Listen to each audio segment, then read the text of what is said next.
Hello. Hello, good evening, everybody. Welcome back to Monday Mythbusters. It's great to see you.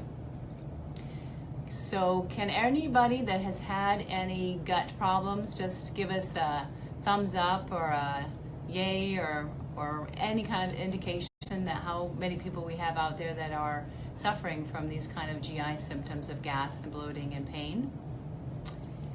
And while you're doing that, I'm just going to tell you a little bit about us. As you know, this is Vita Integrative Medicine.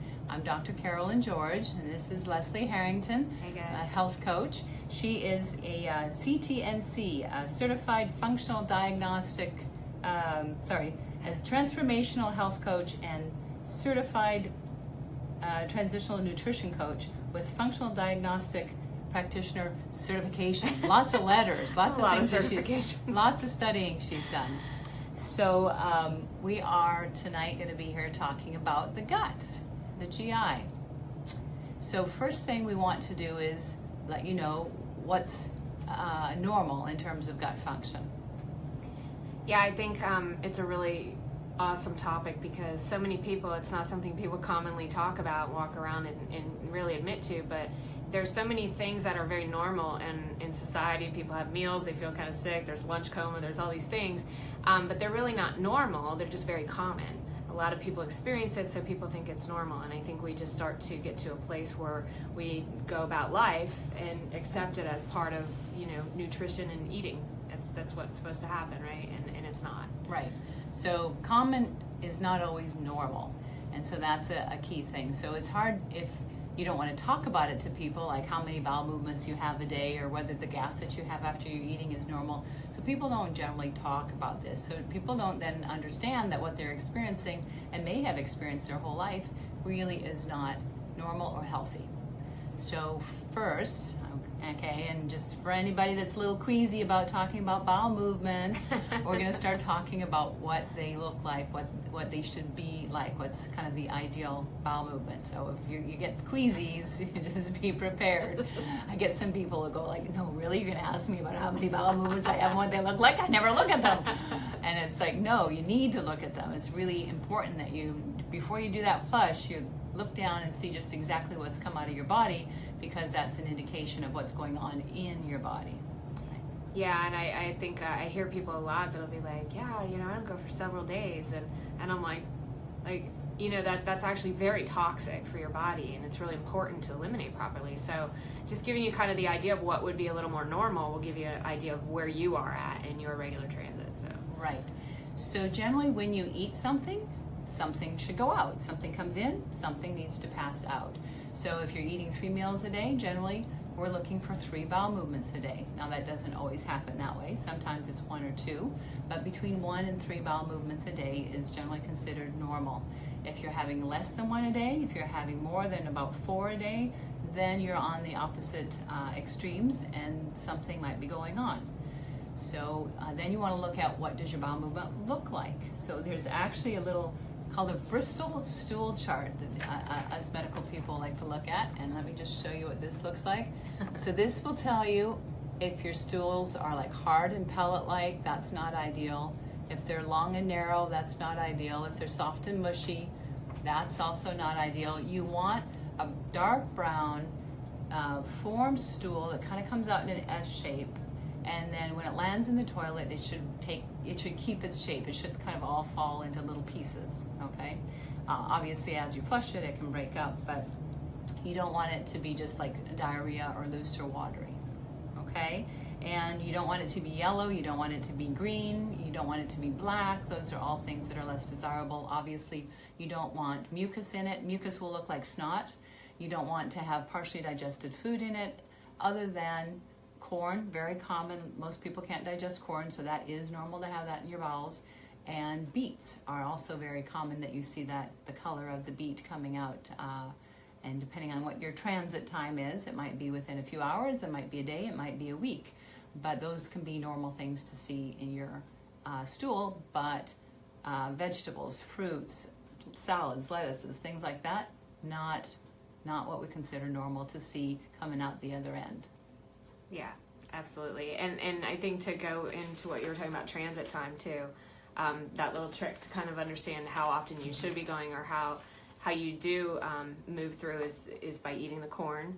And then 24 hours, you said? Well, just watch to see how long from the time you eat it, when do you start to see it come out the other end.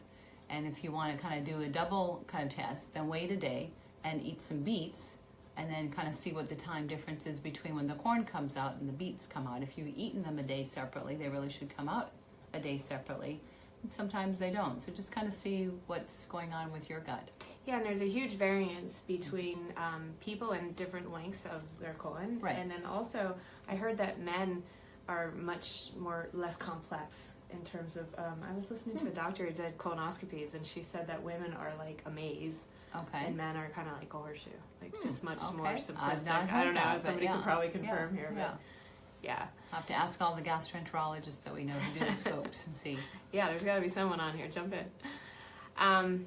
Yeah, so one of the topics we talked about, now that we kind of got that out of the way, we put in the notes that we really wanted to kind of give you an idea of how you can tune in a little bit more to your body and what's happening, and what could be causing some of the bloating and the discomfort after you're having meals. Or sometimes it's not necessarily when you have food. It could be hours later. It could be later in the day, more predominant.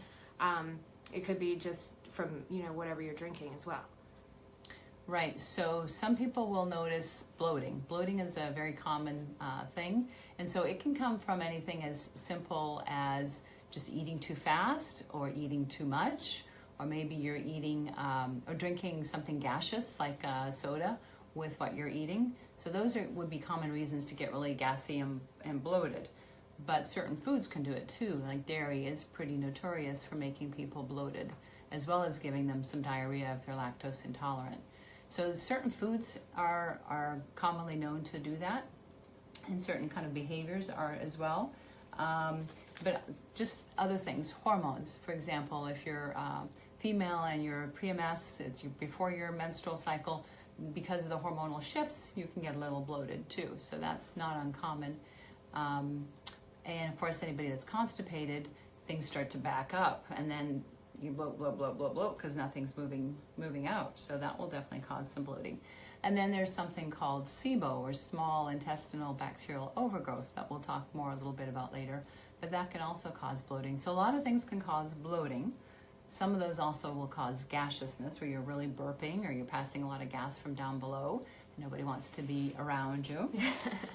So those are common things, and they can also cause some pain or indigestion too when you're eating.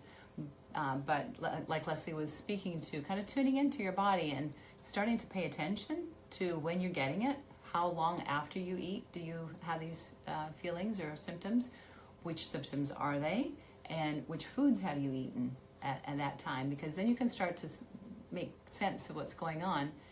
Food sensitivities are not like food allergies. If you eat a peanut and you're allergic to it, and you're going to swell up within minutes. So you're going to know pretty quickly it's one of the 3 foods you just recently ate, and if it's a peanut, that's going to scream at you that that's what it is. But food sensitivities take much longer, and so they can be 2, 3, even 4 days later that you start to have symptoms from what has gone on days prior. And often there's a threshold, so you can eat a little bit and not have the symptoms 4 days later.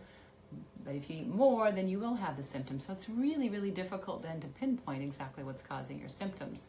So a good food journal is helpful. Sometimes you do some food sensitivity testing. And I think sometimes it's a compilation of many things. So being in tune with what happens over that 4 days, it might be a particular food, but it also could be just a chronic nature of eating the same thing. But the other thing is like drinking from a straw. You're inhaling a lot of air. Right.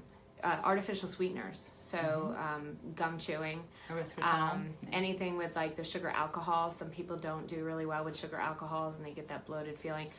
Those are some things that are kind of quick fixes. But the key is to sometimes you're eating too fast, and you're eating dairy, and you're eating cruciferous vegetables, and you're doing it all, and you're like, I'm not really sure what made me feel bloated. Well, it's kind of like you might have to slow down to really get a keen idea of what's truly happening, because you might be doing so many different things that you need to separate out.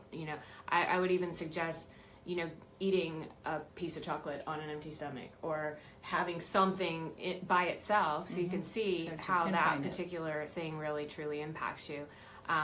You know, and going back to some of the common, you know, reasons for that. So just the simple fact of being constipated can cause not only just abdominal pain, but that bloating that can last you know, way beyond just after a simple meal. So that's something that you need to be in tune with too, is that transit time and that constipation, because it's really, really important to get that moving.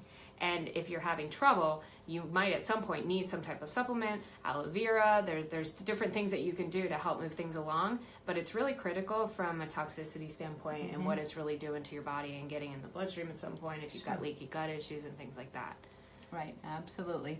And now tuning into not only the gas and the bloating that you feel, but one of our watchers here notes that bread and sugars also give me terrible heart palpitations, he says. And that's a really common thing.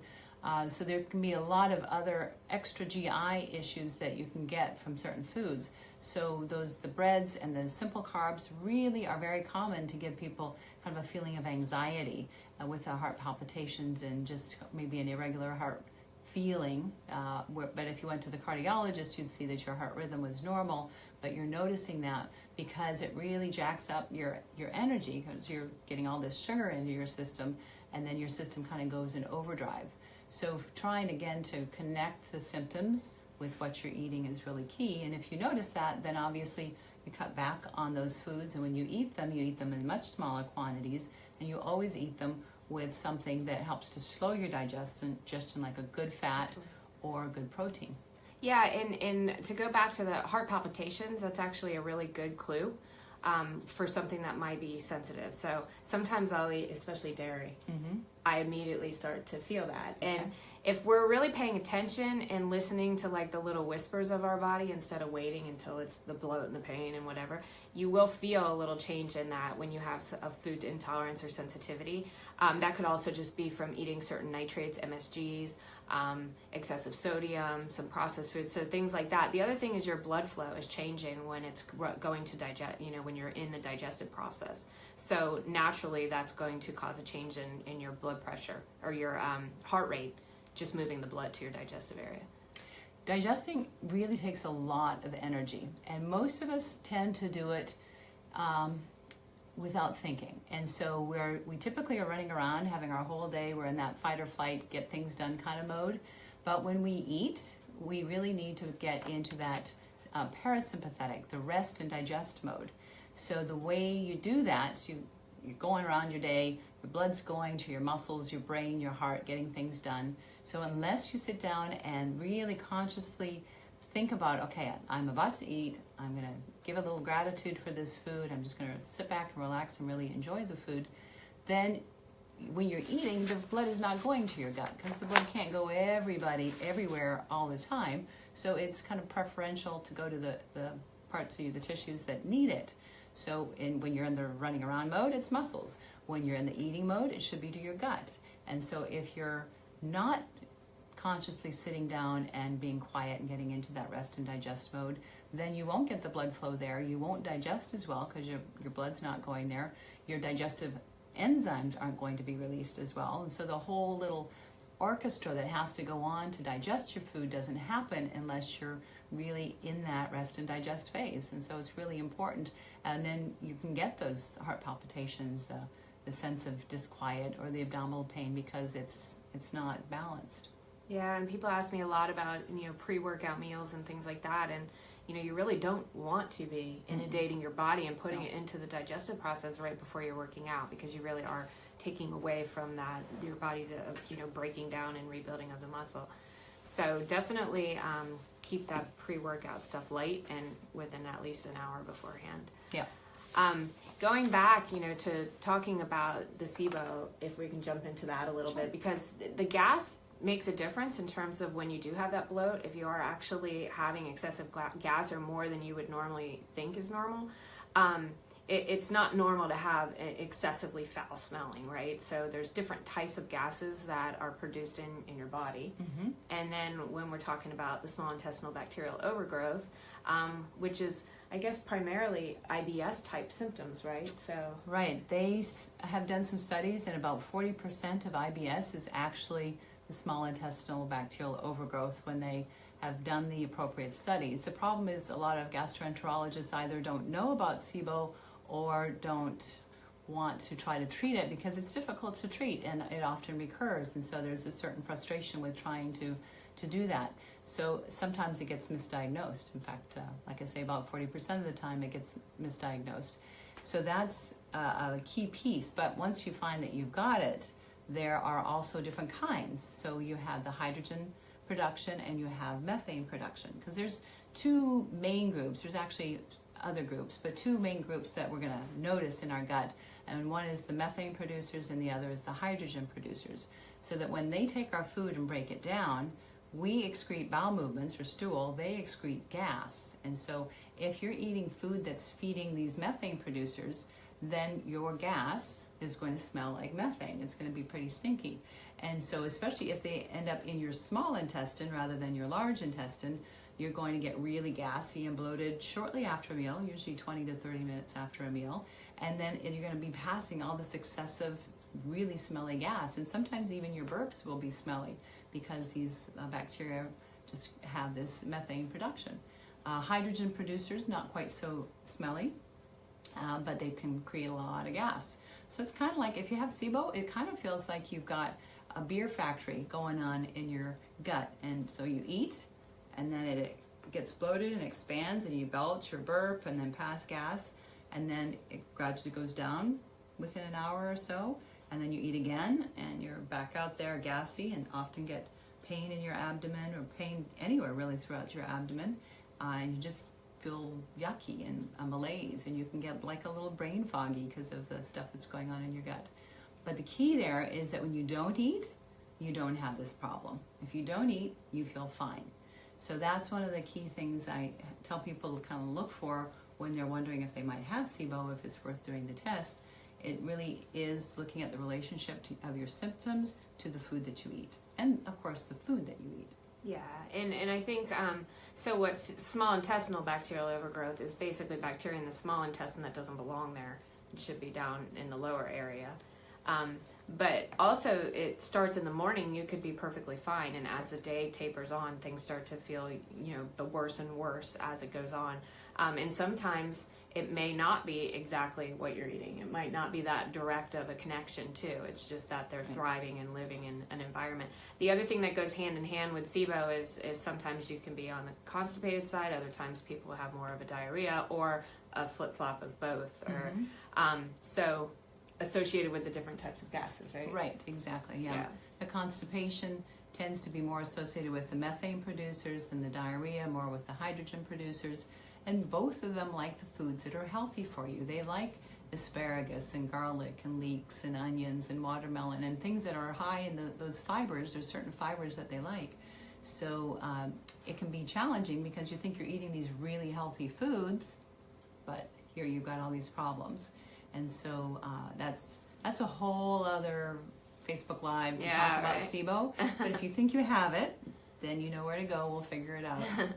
And the unique thing about it is it is a unique test. It's a test that's a breath test. It's not something that's done in conventional medicine or recognized even, right? Well, a few places will do it. University of Miami is doing it more often. There's a few places that are really starting to pick it up, but your GI has to know about it and want to do it. Yeah. So going back to the healthy foods, right? Sometimes we'll be eating something that we think is super healthy for us, but it doesn't necessarily agree with us, right? So, for somebody that might have SIBO or, something like this would have a very, very different picture of what a healthy diet would look like than someone that was just, battling even with Hashimoto's or thyroid or pain inflammation, or just simply want to have, fat loss. So those are going to look different in what the healthy foods are. The important thing is that you can love them, but they have to love you back. You have to be able to interact with those foods and get that response. So That's a key point, is that, you know, just because they're quote unquote healthy doesn't mean that they're going to agree with you. And maybe they will agree with you in another month from now or another year from now, but if they're not right now, then you've got to figure out why. And some of those reasons can be maybe you're celiac and maybe you're eating gluten. And so people say, you know, eat the whole grains, and so you're eating whole grains, but they're not agreeing with you. So that could be a reason. You could have SIBO, and so then you want to avoid those high fiber types of foods. You can have other diseases, of course, which can be stimulated by lots of different foods, like Crohn's disease and ulcerative colitis. You can have diverticulitis, and doctors will tell you to eat a very low fiber diet. So you can have a whole bunch of different things going on with your gut that all can be worse with what's typically really healthy foods for a short time, until you treat them, until you get to the bottom of what's going on, and then you can often tolerate a lot more foods, because really the goal is to eat a very diverse diet and eat real foods, you know, real foods, ones that you've made yourself, not ones that you picked up at McDonald's or some other kind of fast food place. So the goal is healthy. The food should look like it came in nature, as close to the cow as it can. So your steak is going to be better than your hamburger. Your apple is going to be better than apple pie. You know, the closer it looks like in nature, the better it's going to be for you, the less processed it is. Yeah, absolutely. And you know, being able to eat, like you said, certain vegetables are going to disagree with certain people, and especially with, you know, people with thyroid, and people, oh, cruciferous vegetables are super great. They are. They're fantastic for hormones. They're for, you know, really great for most people. But then some of those same vegetables for someone with pain, you know, nightshades, things like that, might be a complete, you know, big no-no.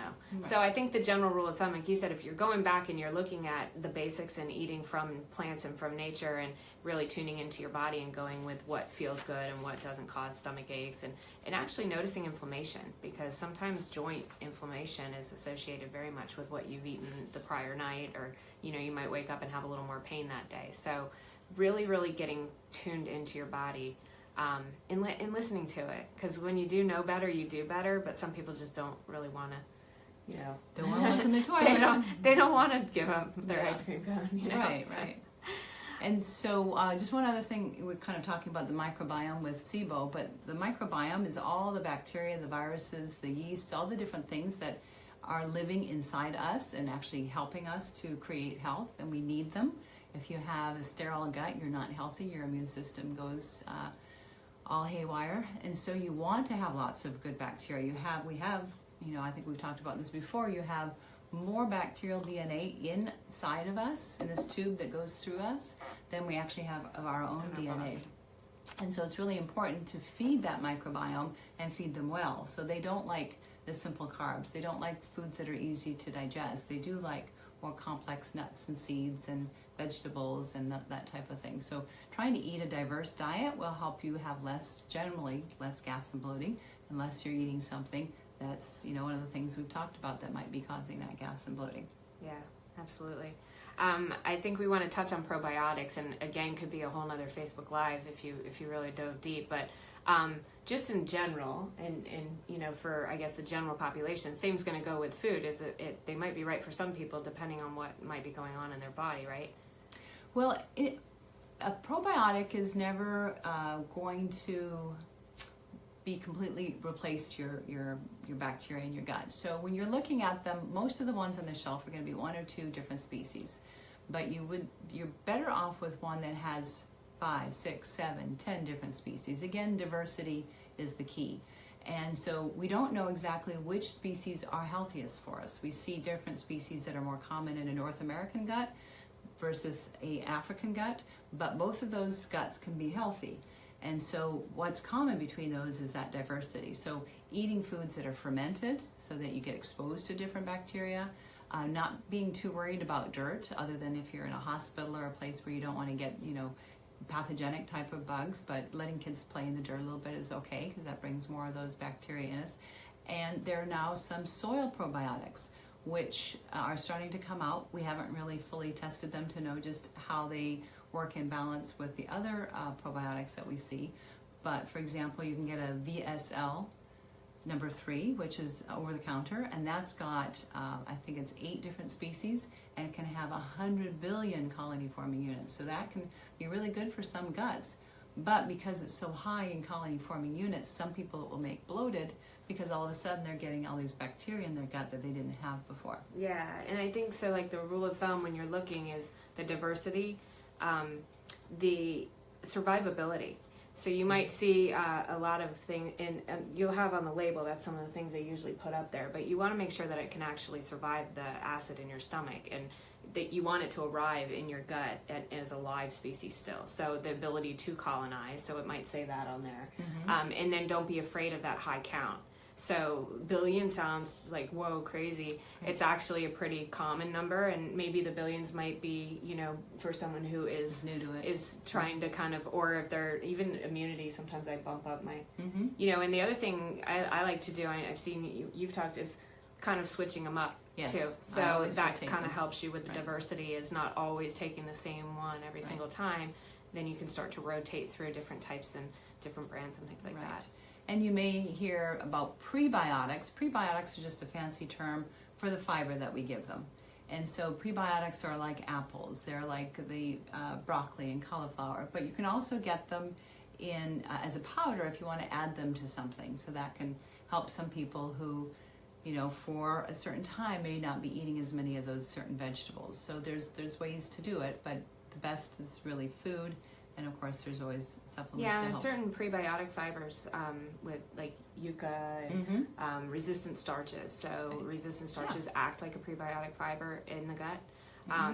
And again, you know, there's certain times and place. So if you have something and a lot of discomfort and pain and things like that, you know, don't just think that pounding probiotics is going to resolve that. You want to make sure that there's a certain, that whole common and normal thing. Make sure you're getting to the bottom of what's really going on, so that you make sure you're not kind of feeding the wrong bacteria, if you will. And before we close out, I did want to talk just a little bit about some things you can do to help kind of create a normal bowel movement, like positioning on the toilet and that kind of thing, in terms of like a squatty potty. I don't know if everybody has heard of a squatty potty, but the way we sit in North America on the toilet is kind of like we're sitting in a chair. The way they sit in India and other places is more like you're crouching. So you're the canal that the bowel comes out of, that the stool comes out of, is more direct when you're kind of in that crouching knees up kind of position than when you're in a sitting kind of knees down type of position. So there's little stools that you can get to go around a toilet. They're life-changing. Yeah, bring your knees up. Yeah. The squatty potty is the bomb. They can be really, really, like you say, life-changing for many people who just can't get it out otherwise. So check that out. That's something to They even have a travel one. Travel squatty potty. Oh, do they really? Okay, I did not know. Yeah, the legs pulled out. Yeah, but it helps the muscles in your pelvis kind of align a little bit more, quote unquote, normally for what we evolved to. I mean, we've only sat on a toilet for 100 years, maybe 150 years. Yeah. So we haven't really evolved to have that position, and our guts saying, not so sure about that. I don't like that. So yeah, if you're, it basically kind of breaks off. It kind of blocks that right. Pubis rectalis muscle. Right. So that's something. And somebody asked, so should everyone be taking a probiotic? Well, I used to say no, that only certain people would need them. But then, as the longer I've practiced, I realized that probably everybody needs to take them, because my thinking before was, if you're not taking antibiotics, you're eating a nice diverse diet, that you should be getting plenty of probiotics and keeping them in your gut, because you're feeding them. Those little guys only stay if we feed them. But then I'm thinking, really, in the water that we eat, there's a lot of things that kill them off. In the food, there's a lot of chemicals, there's pesticides and herbicides and bactericides and stuff like that. So there's a lot of reasons that we're doing kind of on a daily basis, kind of decreasing our population size. Plus then, maybe once a year, every 2 years, you take an antibiotic. And the recent studies have shown that it takes at least a year to regenerate the microbiome after you've been on one course of antibiotics. So it takes a long time. So if you've been a kid and you've been on several courses because you've got ear infections or what have you, strep throat, then it takes you years to regrow that microbiome, and it's never actually what it was before. Now that doesn't mean that it can't be good, but it's just not the same. And so I think it's useful to always kind of help to support your body and really kind of give it access to these little guys, these little helpers that we know are good for us. And that's assuming that the restoration is in a perfect world, right? Right. So you might it might take a year if you're doing everything right. Correct. And we're also a huge antibacterial society. Yeah. So constantly with the antibacterial that they're doing away with the traditional, because they're making new formulations now, I guess, to eliminate some of that damaging product, the part of the antibacterial that's so damaging to our microbiome. So being aware of that, like good old washing hands is sufficient, if you're soap doing and it. water. Yeah. And I tend to be a germaphobe when I travel, but in general, just really paying attention, that whole eat dirt thing. There's a book called Eat Dirt. Just the old days, we used to walk around barefoot and have a little bit more interaction with nature and things like that. We just don't see that the same as we used to. And the soil, quite frankly, isn't quite the same that it was anyway. Right. It's been damaged. So there you have several of the causes of potential stomach pain, gas, and bloat, and what a healthy gut should be like. And so maybe you've got some other questions. If you do, shoot them to us in the comments section here, and we'll try to respond back. But that should give you an idea of what are some things that you might want to look for and what you can do to help yourself. Yes, absolutely. We'll be by after to answer questions, so go ahead and continue on if there's more, if anyone has any, before we wrap up. And feel free to share this with anybody that you think might be interested. And please go ahead and like us. The more likes we get, the better we move up in Facebook, and the more likely you are to see it. Yes, and also feedback. We've been asking for topics and things like that. So, we have oodles and oodles of ideas and things that we could talk about. So we're here for you. We're enjoying this, and we really want to make sure that we're bringing topics and ideas that are interesting for you guys. So. Yeah, so shout out for any kind of topic that you're interested in. Awesome. Okay, great. Thanks, everybody. Thanks, guys. Have a great night. Bye.